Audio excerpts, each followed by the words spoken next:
Welcome to lecture 17 on the course Calculus of One Variable. In this lecture, we will discuss the notion of a sandwich lemma or sandwich property in sequences and their convergence. So this is theorem level in this chapter, so 2 level.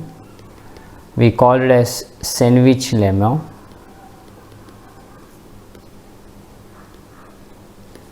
So sandwich lemma or the sandwich property is basically a property to deduce the limit of the sequence which is wrapped by the two sequences converging to the same limit. Okay, so when this happens, then the sequence which is in between these two sequences also converges to the same limit, and that's a statement, and that's why it is termed as a sandwich. So we see the statement first and then we'll prove this statement. So let xn, yn and zn be sequences in R such that first condition is that I'll consider xn and yn are the sequences whose limit we know, and through that we deduce the limit of the sequence zn, and zn is a sequence which is wrapped by these two sequences. So suppose I have this for each n, and in fact the statement, the conclusion would still hold even if this is true for certain n onward. So if this is the condition, secondly this xn converges to say some alpha and yn converges to alpha, then we conclude that zn also converges to alpha. Okay, so this note that this zn is a sandwich of the two sequences xn and yn. Both of them, x and yn, converges to the same limit. Okay, and so this statement says that if this happens, then the middle sequence also converges to the same limit. Okay, so one of the interesting result, and most often we use this to deduce the limit of the sequence which is wrapped by two standard sequences whose limit we know. So let's have a look of the proof. We strictly follow the definition to show that this zn converges to alpha. Alpha is a given fixed real number. So the proof of this.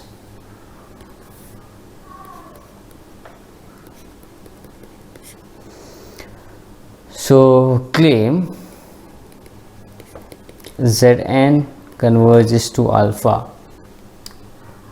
Use the definition. So to apply the definition to show that zn converges to alpha, we need to start with any epsilon positive. Let epsilon positive be given.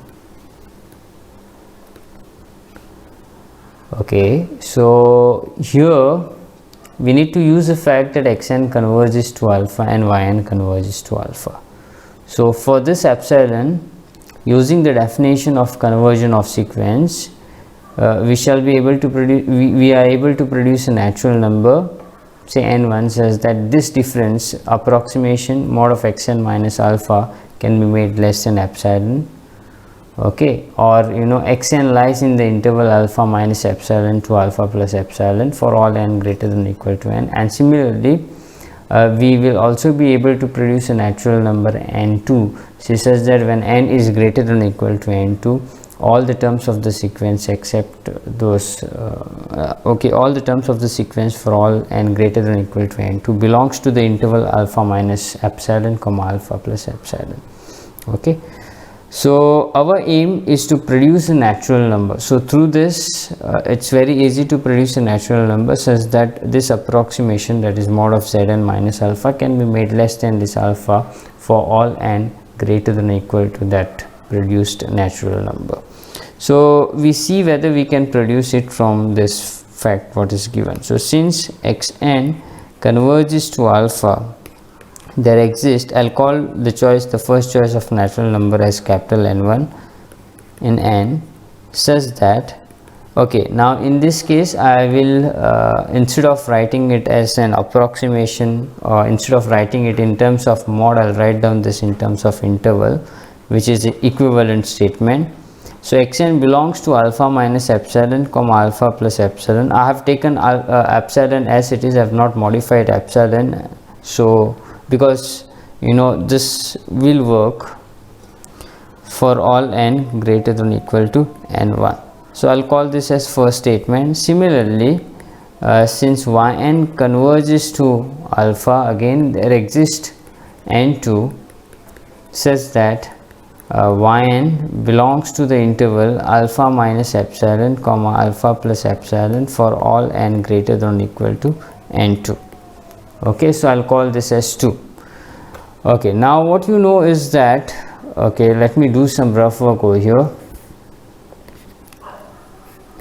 You know that xn is less than or equal to zn less than or equal to yn, and you know from here that whenever n is greater than or equal to n1, xn is less than alpha. Okay, by the way, you know that xn is less than or equal to yn. This you know from here.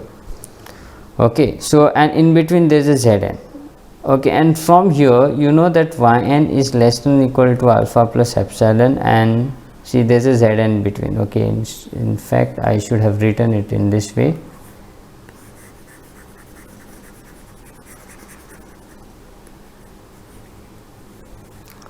So we have this. Okay, so xn less than or equal to zn less than or equal to yn from here. Now your aim is to produce a natural number such that zn also lies in the interval alpha minus epsilon comma alpha plus epsilon for all n greater than or equal to that produced natural number. Okay, so basically from here you know that this yn is strictly less than alpha plus epsilon, and this xn is this is true for all n greater than or equal to n2, and this is true for all n greater than or equal to n1. So if I can produce a natural number such that both this thing hold, then only I can implement this fact that yn, both this thing will be hold, that is yn is strictly less than alpha plus epsilon as well as xn is strictly greater than alpha minus epsilon. So that is a very old technique of producing a natural number such that both this 1 and 2 hold, so that I can fit this, I can see that zn then later will lie in between alpha minus epsilon to alpha plus epsilon as we wish, because we want both this thing to happen, then only we get this claim. Okay, so that's the idea. So this is a rough work just to show how we will proceed ahead. So let capital N be the maximum of n1, or in fact you can choose any natural number which is greater than this n1 and n2. We don't know the relation between n1 and n2. Okay, so I would simply call it as maximum of n1 comma n2. So in that case it would be either n1 or n2. You can also choose a natural number as a sum of this two, because since it's a natural number, obviously the sum would be greater than this n1 as well as n2, and whenever n, small n greater than or equal to n, capital N, both this condition will hold. So then 1 and 2 will hold for all n greater than or equal to n. Okay, so thus for all n greater than or equal to n, we have, okay, as I mentioned over here, xn is less than or equal to zn less than or equal to yn. Okay, now I'm simply using one property, okay, whichever is required. Okay, I don't want to use the fact that yn is strictly greater than alpha minus epsilon, but this is of useful. Yn is strictly less than alpha. This is happening for all n greater than or equal to n2, but we have chosen n, capital N, as the maximum of n1 comma n2. So whenever n is greater than or equal to n2, it's also greater than or equal to n. So therefore the same property will hold when n is greater than or equal to n. So I'll use the fact that yn is strictly less than alpha plus epsilon, and similarly from 1 xn is strictly greater than alpha minus epsilon. Okay, so I put it over here also. So that's a way of producing a natural number, and from here now you can see that alpha minus epsilon is strictly less than, because strictly is the dominating over a strictly less than or equal to. I'll directly take Zn, and Zn is strictly less than alpha plus epsilon. This is what is required, this is what we want, and this is happening only for n greater than or equal to n as per our demand. So therefore Zn lies in between alpha minus epsilon to alpha plus epsilon for all n greater than or equal to capital N. So for given any epsilon positive, we succeeded in producing a natural number n such that the sequence Zn lies in the interval alpha minus epsilon comma alpha plus epsilon for all n greater than or equal to n. That is mod of Zn minus epsilon is minus alpha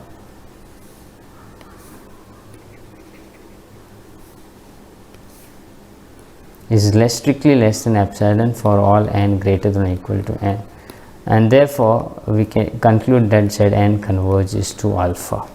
Okay, so let's see some examples, and one of the consequences of this major consequences of this sandwich lemma. Examples. Okay, let me take the first one. Let a small a be in R if for each n in n, yeah, by the way, there was a note or remark. Okay, I'll make it later. Says that xn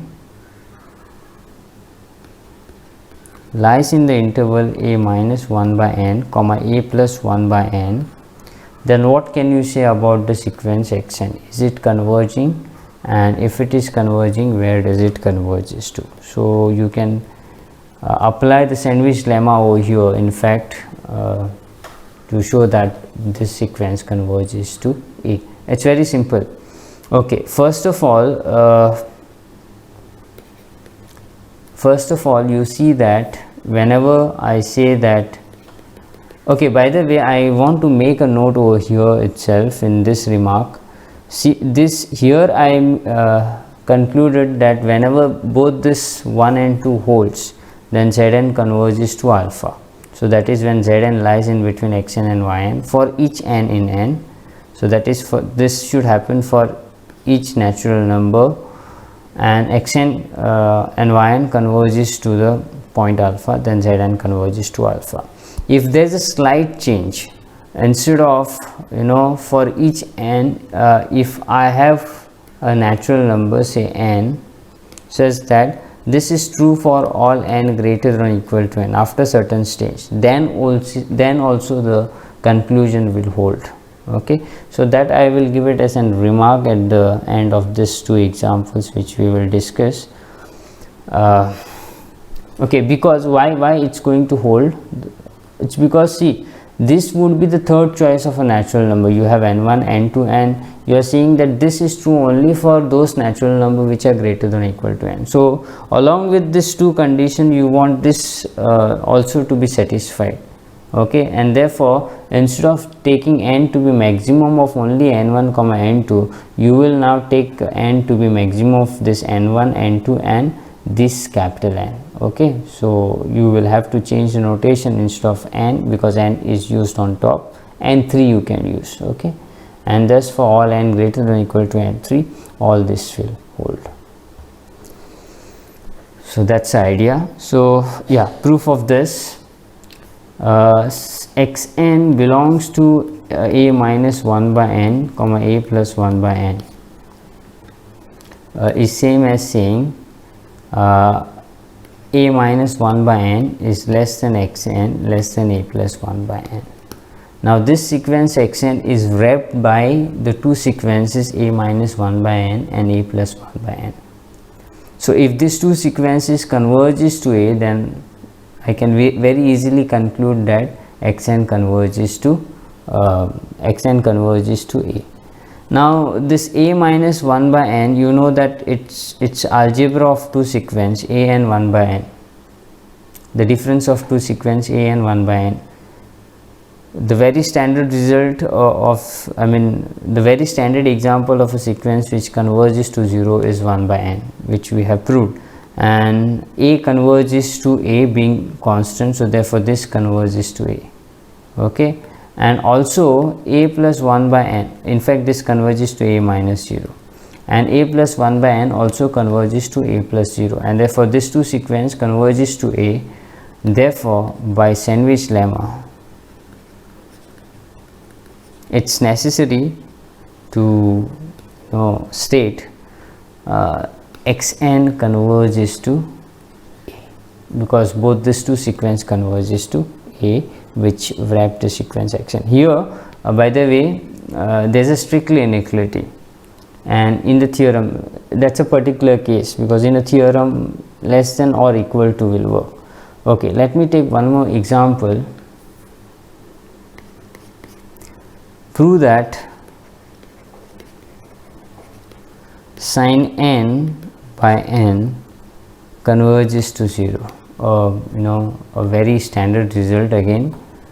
You must be knowing that this sin of n, the range of the sin of n is bounded by 1 and minus 1. If you know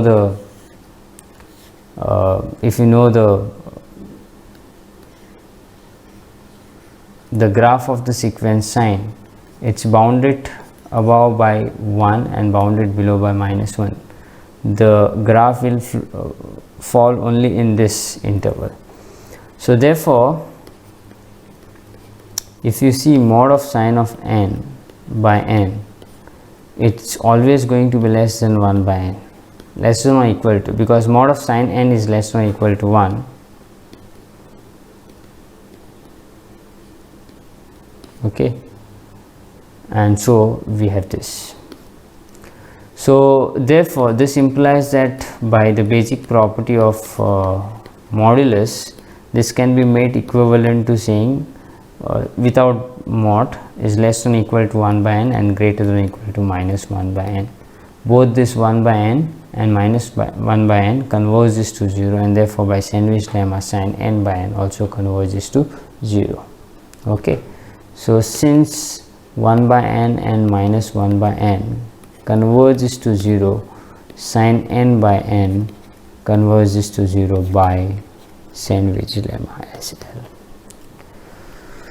Okay, so now one of the important consequences of this, the major consequences of this lemma is nested interval theorem.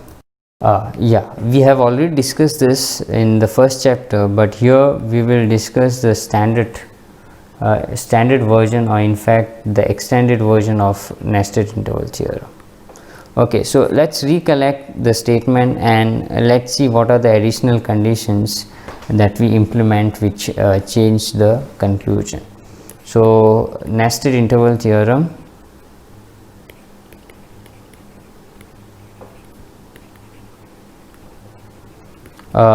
standard version. So this is only for your reference, I am calling it as the standard version. There is nothing called as the standard version. So if I ask the nested interval theorem, we need to state this and prove this statement. So what does it says that, okay, this is theorem 2.12, 12th theorem. So if we have a sequence of an interval, closed interval an comma bn, closed and bounded, such that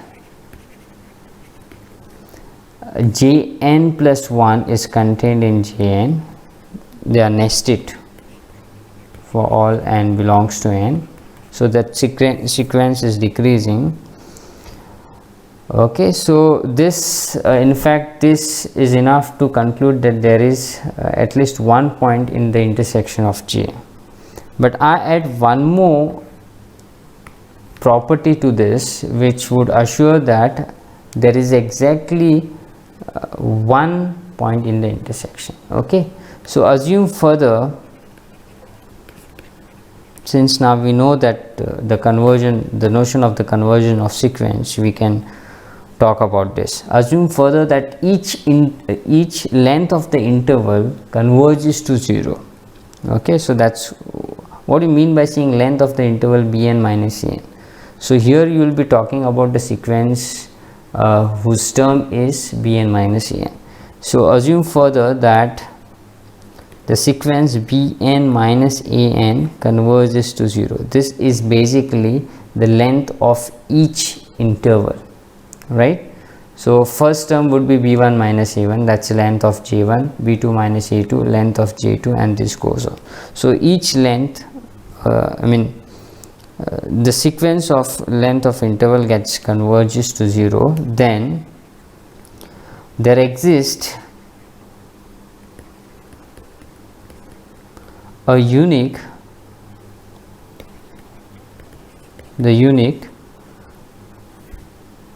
point in the intersection, so such that intersection of Jn is singleton C. So that's one of the interesting result. So we have already seen that if this is true, the first statement is true, then there always exists at least one point in the intersection of Jn. But this further property says that when you add this further property, then that point is unique. Okay, so that means that there is only a single point in the intersection of Jn. So I'll prove only the further part, because the first part we have already proved in the first chapter, so you will get the proof of that in one of the lecture of the first chapter. Okay, so let's quickly discuss the proof. Proof of this. So by nested interval theorem proved in the first chapter,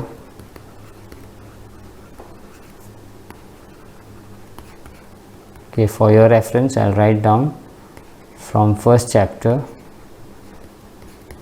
There exists C in R such that C belongs to intersection of J, right? So now what I need to show that such C is unique. So whenever I want to show that anything is unique, I'll say that such an element bearing the same property we have two. So let C and D be in intersection of J, right? So what does that mean? Okay, now without loss of generality, I'll assume that, so I need to show that this C is equal to D. So without loss of generality, I'll assume that this C is less than or equal to D. Assume C is less than or equal to D. Okay, so we know that either it has to be less than or equal to D or strictly greater than D. So we assume this by law of trichotomy. So we assume then one thing will be clear, that this C and D will belongs to each Jn. So therefore this C and D will be wrapped by An and Bn from both the side, because they belongs to the intersection of Jn, and Jn by the definition is the closed interval An comma Bn. So C is also less than or equal to Bn and greater than or equal to An, and D is also less than or equal to Bn and greater than or equal to N. But we know the relation between C and D, so I write it in this way. Okay, so from here, since C is less than or equal to D, this implies, okay, let me call this as star. This implies that D minus C is greater than or equal to 0, and okay, now here since c is less than or equal to, okay, since c is greater than or equal to c is greater than or equal to an, this implies that minus c is less than or equal to minus an. This is required, so that I can compare, so that I can start from here. So therefore I have 0 less than or equal to d minus c, which is going to be less than or equal to you know that d is less than or equal to bn, and from here minus c is less than or equal to minus an. So we have this inequality, and now from here you see that this I can consider this d minus c as a sequence, constant sequence, okay. But you know that this 0 converges to 0, as well as bn minus an also converges to 0. So therefore this d minus c have to converge to 0, and being d minus c is a constant sequence, it actually have to converge to d minus c, and since we cannot have two different limits, d minus c have to be equal to 0, which in turn force us to say that d is equal to c, okay. So since bn minus an converges to 0 by Sandwich lemma, I conclude that we have d minus c converges to 0, but d minus c is a constant sequence, and therefore I mean d minus c will converge to d minus c itself, and therefore d minus c should be equal to the limit. We cannot have two different limits, so therefore only possibility for d minus c is equal to 0, which implies that d is equal to c, and this is how we prove that there is only one point in the sequence. By the way, I want to add a remark before I wind up the session. That remark is actually for the theorem 2.11, that is for Sandwich lemma. Remark: so if the first point or the first statement in Sandwich lemma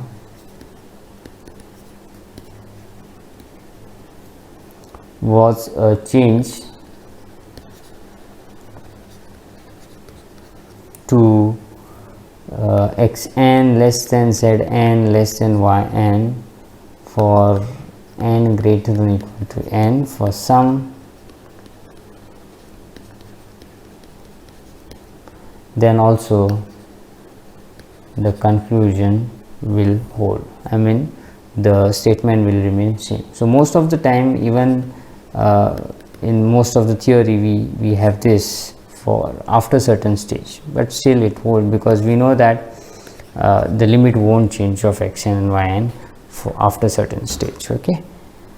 Yeah, so with this I wind up the session. Don't forget that we have proved nested interval theorem, a standard version, which is a a very popular statement in calculus, and one need to treat as an important theorem. Okay, so thank you for watching this video and have a nice day ahead.